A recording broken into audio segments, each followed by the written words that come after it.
ए देवरानी जी, ए देवरानी जी, हई माड़वा में दुल्हा जी देखा कितना डेंट पेंट में लागताने हो।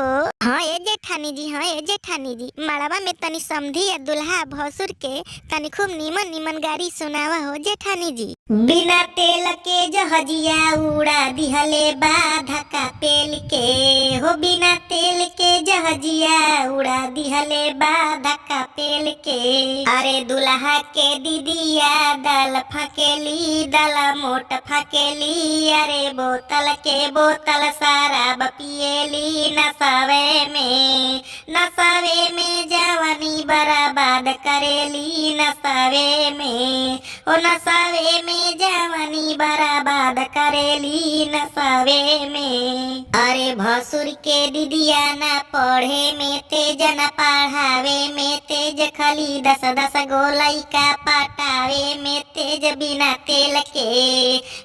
तेल के जहजिया उड़ाई दिहले बा धक्का पेल के। अरे समधी के दीदिया बेकार हो गईली हो, चिनार हो गईली रंगादार हो गईली, बिना तेल